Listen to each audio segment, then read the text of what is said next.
नमस्कार। तो आज का हमारा विषय रहेगा अव्ययभाव समास। तो आज हम जानेंगे अव्ययभाव समास किसे कहते हैं, अव्ययभाव समास की क्या परिभाषा होती है और अव्ययभाव समास में समस्त पद कैसे बनते हैं, समस्त पदों से विग्रह कैसे होता है। तो चलिए सबसे पहले मैं आप सभी को अव्ययभाव की परिभाषा से अवगत कराती हूँ। वह समास जिसका पहला पद अव्ययी हो।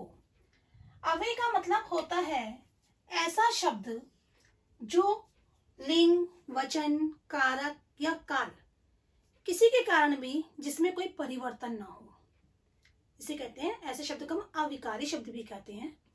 तो वह समास जिसका पहला पद अव्ययी हो तथा उसके संयोग से जब वो अव्ययी किसी शब्द के साथ उत्तर पद के साथ मिलता है तो उसके संयोग से समस्त पद अव्ययी बन जाए, उसे अव्ययभाव समास कहते हैं।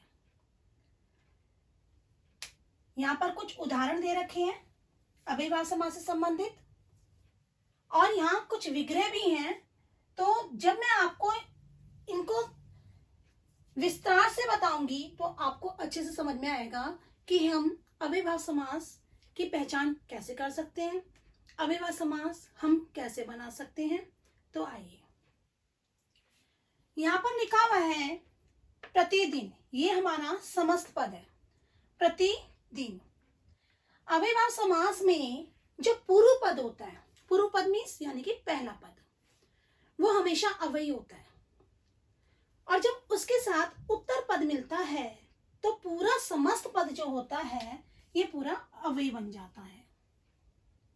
यहाँ प्रति जो है वो अव्ययी है, लेकिन दिन के साथ जब मिल गया है तो पूरा समस्त पद इसका अव्ययी हो गया है।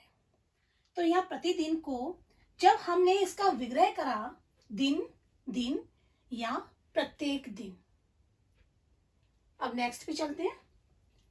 आजीवन, आजीवन, आ ये भी हमारा अव्ययी है। अव्ययी वो शब्द होते हैं चाहे कोई लिंग आ जाए, चाहे कोई वचन आ जाए, चाहे कोई कारक आ जाए, चाहे कोई काल आ जाए, इनमें कोई परिवर्तन नहीं हो सकता, इनमें अविकारी का भाव दिखाई देता है। अविकारी होने के कारण ये अव्ययी कहलाते हैं। तो आप यहाँ देख सकते हैं, यहाँ पर जो आ है वो अव्ययी है और जीवन ये हमारा उत्तर पद है। दोनों जब मिले तो समस्त पद ही हमारा अव्ययी बन गया है। जब हमने इसका विग्रह करा तो जीवन भर, आजीवन, जीवन भर। नेक्स्ट, सादर, सादर, सा अव्ययी है, आदर, तो इसका हमने, ये हमारा अव्ययी है, हमने इसके साथ जब उत्तर पद मिलाया तो हमारा बन गया आदर सहित। इसका जब हमने विग्रह करा तो हमारा बना आदर सहित। नेक्स्ट पर चलते हैं। बा इज्जत, बा जो है हमारा अव्ययी है, इज्जत जो है हमारा उत्तर पद है, तो हमारा समस्त पद क्या बन गया, अव्ययी बन गया है। और जब हमने इसका विग्रह करा इज्जत के साथ, बा इज्जत मीन्स इज्जत के साथ। यथा विधि, यथा हमारा अव्ययी है और विधि में विधि होता है, जब हमने इसको अव्ययी के साथ मिला दिया विधि को तो हमारा समस्त पद क्या बन गया, अव्ययी बन गया। और हमने जब इसका विग्रह करा तो विधि के अनुसार।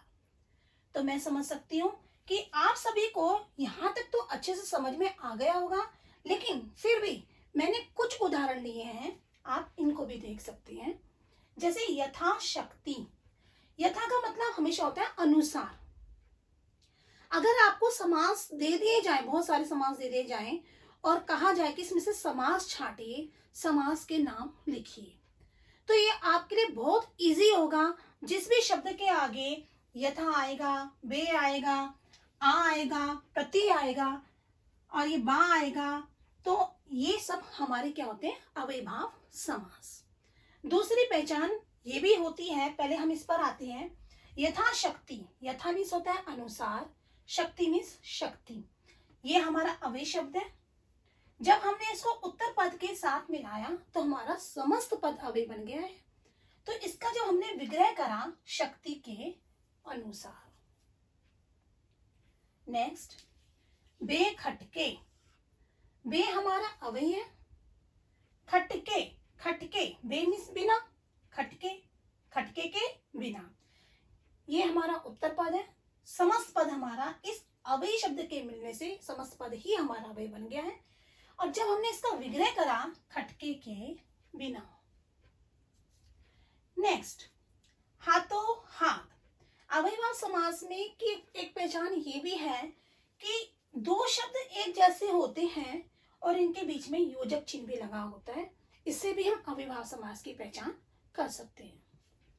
हाथों हाथ, हाथों हाथ, हाथ ही हाथ में। बीचों बीच, आप देख सकते हो यहाँ पर दोनों शब्द एक जैसे हैं, बीचों बीच और योजक चिन्ह लगा हुआ है, तो ठीक बीच में। बेशक, बेशक बे मीन्स होता है बिना, शक में शक, शक के बिना। बे हमारा अव्यय है। जब हमने इसको उत्तर पद के साथ मिलाया तो हमारा समस्त पद ही अव्यय बन गया और इसका विग्रह होगा शक के बिना। तो अब हम जानेंगे बहुब्रीहि समास किसे कहते हैं। बहुब्रीहि समास की परिभाषा क्या होती है और इसके समस्त पद अन्य समासों से भिन्न किस प्रकार से हैं।